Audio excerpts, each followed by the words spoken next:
देखो आज नया टॉपिक है आपके। टॉपिक का नाम है डाइस। हम एक एक चीज पहले शुरुआत से पढ़ते हैं। डाइस बता ही देते हैं। डाइस का मतलब होता है पासा।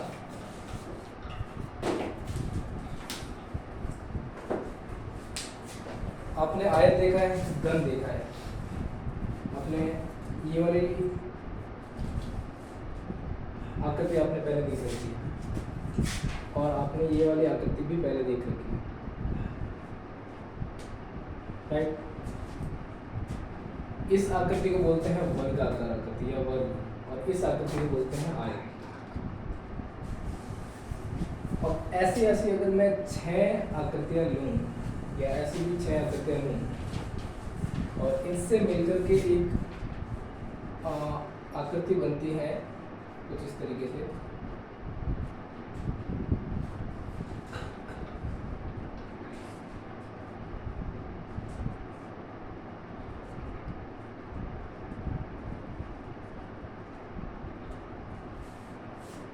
वर्गाकार आकृति कम से कम 6 आकृति मिनिमम, मतलब 6 आकृति होती हैं। इसमें 6 फलक लिए जाते हैं। 6 वर्गाकार फलक लेकर के मैं किसका निर्माण करता हूँ, एक क्यूब का। क्यूब का मतलब होता है घन, ठीक है। अब सिमिलरली इसी तरीके से जो एक आयत है, ऐसे ऐसे मैं 6 आयत लेता हूँ और 6 आयत से अगर इनको मैं इस तरीके से जोड़ूँ तो मेरे को जो आकृति मिलेगी उस आकृति को बोलते हैं घनाभ। एक घनाभ। डाइस कुछ इस आकृति में भी होता है और इस आकृति का भी होता है। डाइस का मतलब होता है पासा, और पासा क्यूबिक भी होता है और आयताकार, मतलब इसको घनाभ का आकार भी होता है, क्यूबॉइड। दोनों प्रकार का होता है। फिलहाल यहाँ तक ये क्यूब और क्यूबॉइड ही है।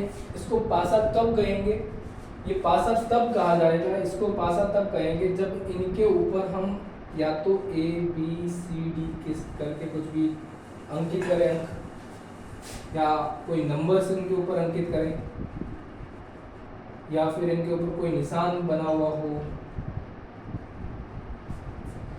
इस तरीके की कोई भी आकृति या इस तरीके से कोई भी अंक आप अगर इनके ऊपर अंकित करते हैं, चाहे ये आकृति हो चाहे ये आकृति हो, सभी फलकों के ऊपर, तब जाकर के क्या बनता है, पासा बनता है, ठीक है।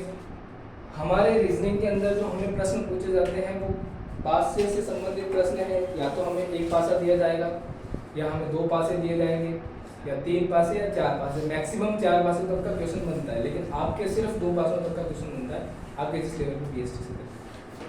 बड़ी बड़ी एग्जामों में आपके पूछा जा सकता है कि 4 पासे दिए जा सकते हैं।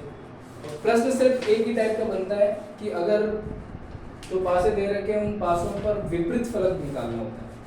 विपरीत फलक वाला प्रश्न इसलिए पूछा जाता है क्योंकि होता यह है कि जैसे ये तो मैंने आकृति आपको बता दी कि जिस तरीके से, जैसे मान लो ये पासा है आपको, अब ये तो एक 3D आकृति बनी हुई है, इसलिए आपको सारे फलक दिख रहे हैं, इधर वाला भी दिख रहा है, इधर वाला भी दिख रहा है, सामने वाला भी दिख रहा है, उधर वाला नीचे ऊपर नीचे सारा दिख रहा है।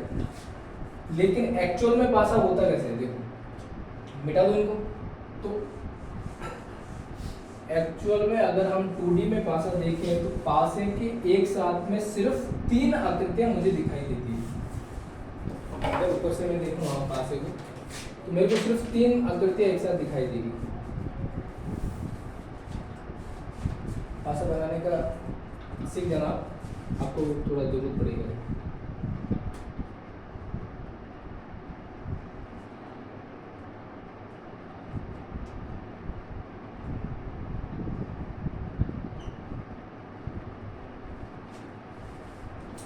एक तो तरीका ये है सीधा वाला, आपको इसमें ऊपर वाला फलक दिख रहा है, नीचे वाला फलक दिख रहा है। मैं थोड़ा इसको और नीचे कर लेता हूँ।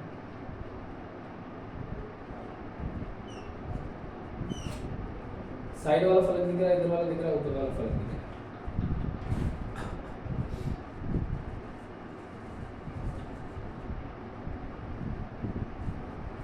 तो अगर इस पे कोई अंक अंकित है, जैसे 1 3 5, तो हर फलक के ऑपोजिट में एक दूसरा फलक है। ठीक है। आपसे पूछा ये जाएगा प्रश्न के अंदर, या सभी जो प्रश्न बनेंगे वो यही प्रश्न बनेंगे कि जैसे एक दे रखा है तो पूछा जाएगा कि पासे के एक के विपरीत फलक कौन सा है। ये तो एक पासा दे रखा है, वहीं अगर दो पासे हो तो उसका विपरीत फलक कैसे निकालोगे, तीन पासे हो तो उसका विपरीत फलक कैसे निकालोगे, और चार पासे हो तो उसका विपरीत फलक कैसे निकालोगे। इस तरीके के आपके पूरे पासे में प्रश्न बनेंगे।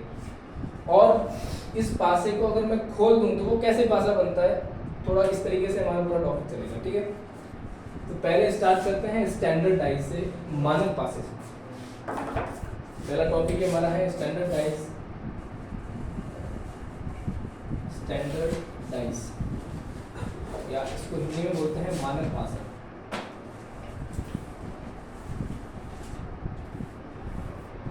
हिंदी में अगर मैं सही नहीं लिख रहा हूँ, मतलब कोई स वगैरह जो भी है मात्रा आप देख लेना ना, ऐसा सही है तो मेरे घर में पासा ऐसे ही लिखते हैं। अब प्रश्न यह है कि सर मानक पासा क्या होता है। पहला प्रश्न क्या है कि मानक पासा ये होता क्या है, यहीं से क्लियर करते हैं। मानक पासा यानी कि सिर्फ एक पासा हो, कितने पासे हो, एक पासा होता है।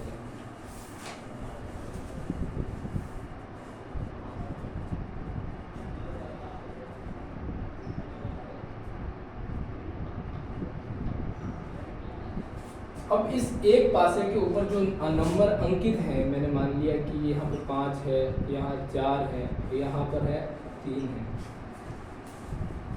आपको ये ध्यान रखना है कि पासे पर अधिकतम कितने अंक अंकित किए जा सकते हैं, 6। कौन से 1 2 3 4 5 और 6 ये अंक इनके ऊपर अंकित किए जा सकते हैं। 7 कभी भी अंकित नहीं होता क्योंकि टोटल फलक कितने होते हैं, 6 फलक होते हैं।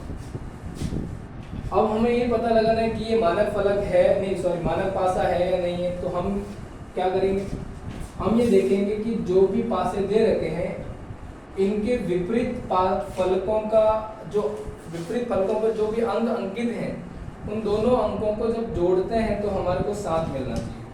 कितना मिलना चाहिए, यानी कि अगर मैं ये कहूँ कि मान लो ये कोई पासा है और इस पे ये अंक अंकित है, ये पासा है और ये अंक अंकित है, तो मैं ये कहूंगा कि एक का विपरीत फलक कौन सा होगा, 6। क्यों, क्योंकि इनका योग क्या हो रहा है, बस पहले शर्त क्या है कि ये मानक पासा होना चाहिए। फिर अगर मानक पासा है तो इनके ऑपोजिट जो फंक्शन दे रखे हैं, फलक दे रखे हैं, उन ऑपोजिट फलकों का जो योग होगा वो कितना होना चाहिए, 7 होना चाहिए। सिमिलरली जैसे 2 दे रखा है तो इसका ऑपोजिट क्या होगा,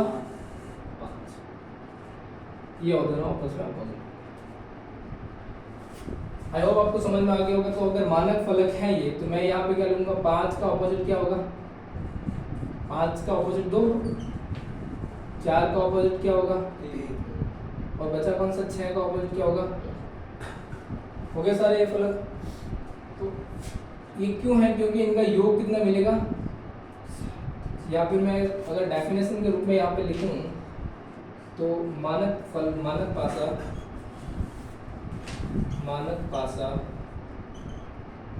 पासे के विपरीत फलकों के फलकों का योग 7 होता है।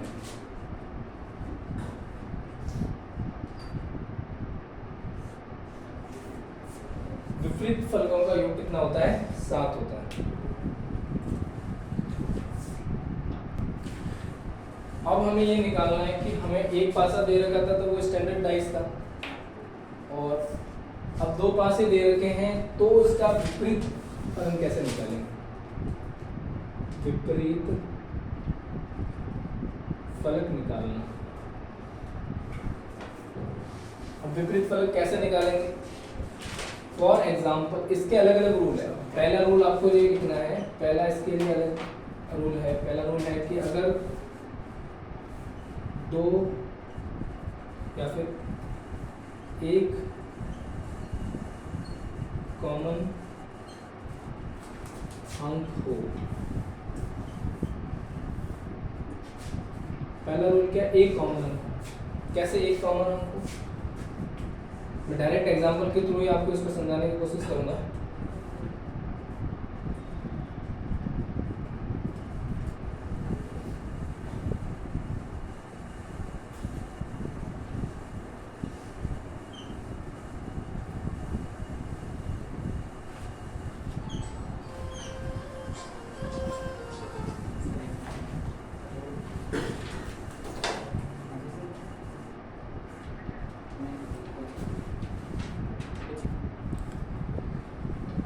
देखो सामने ध्यान दो, आपको सिर्फ दो पासे दे रखे हैं और दो पासों में आपको ये निकालना है कि 4 का विपरीत फलक क्या है।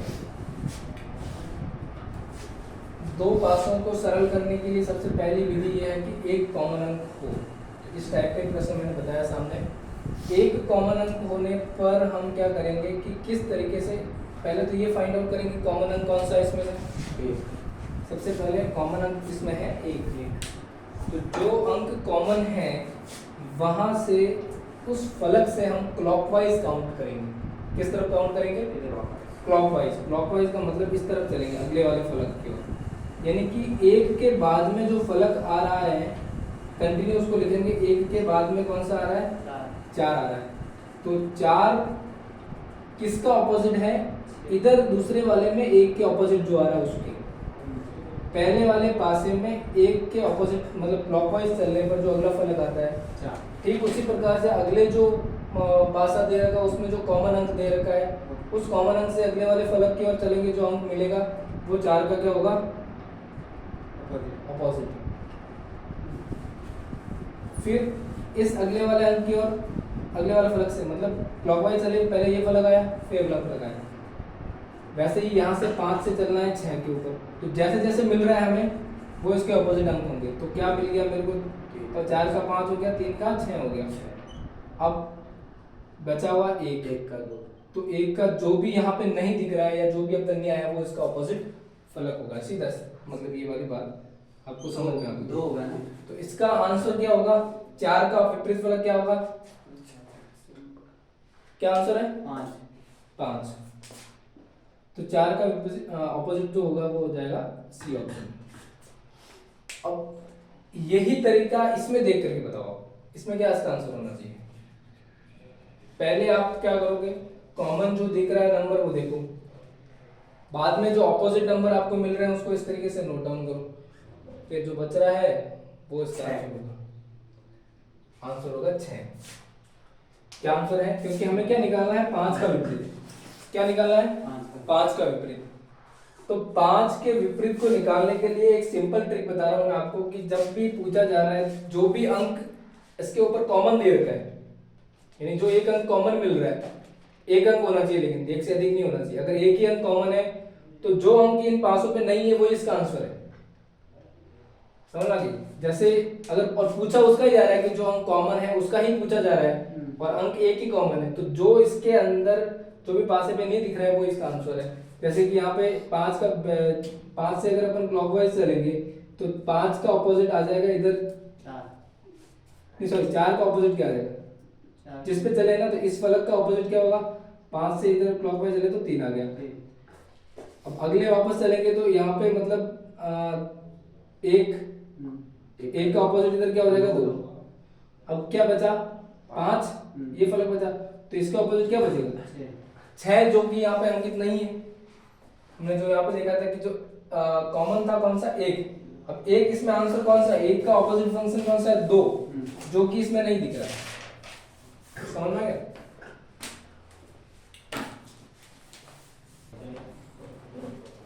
जब एक पासा कॉमन हो तो उसको कैसे सॉल्व करते हैं? क्लॉकवाइज काउंटिंग के मेथड के आधार। लेकिन जब एक ही दो पासों के ऊपर एक से अधिक अंक कॉमन मिल जाए तो उनको कैसे सॉल्व किया जाएगा? देखो इनको भी डायरेक्ट क्वेश्चंस के आधार पर ही हम सॉल्व करेंगे।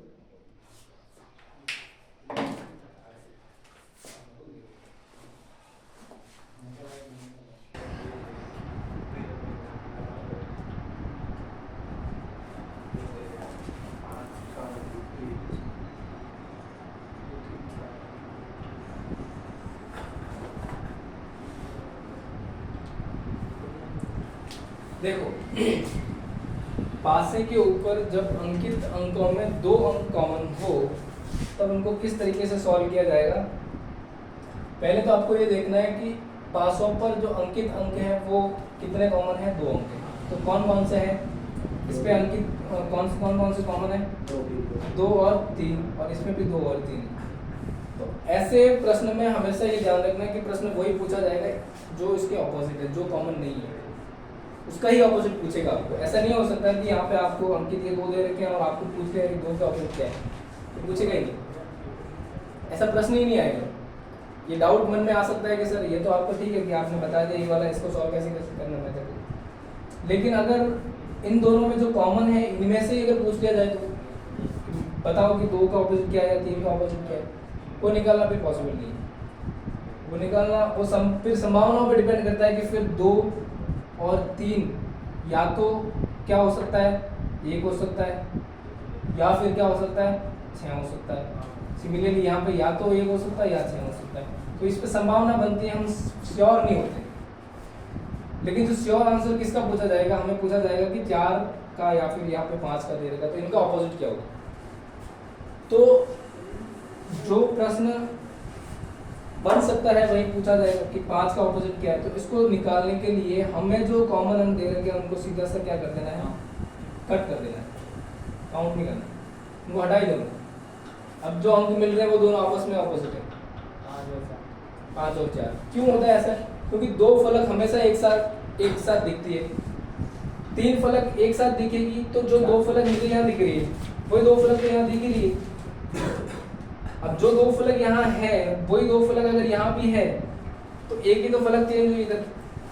तो जो फलक यहाँ पे थी और जो एक अलग आई है वो किसकी ऑपोजिट है, इसकी ऑपोजिट है। तो अब यहाँ पे 4 का ऑपोजिट या 5 का ऑपोजिट क्या हो जाएगा, 4। अब ये बात ध्यान रखनी है आपको कि जब मैंने बताया कि 5 का ऑपोजिट 4 है तो 4 भी ऑपोजिट ही है इसका 5। सिमिलरली कि यहाँ पे 1 और 3 सेम है तो इन दोनों को काट दो तो 2 का ऑपोजिट क्या बचेगा, 4। तो 2 का ऑपोजिट यहाँ पे आ जाएगा 4। आई होप कि आपको कुछ डाउट क्लियर हो गए होंगे कि जो इन कॉमन दे रखे हैं कॉमन में से पूछा ही नहीं जाएगा, ठीक है। बहुत अच्छी बात है। आप देखो कुछ क्वेश्चन है।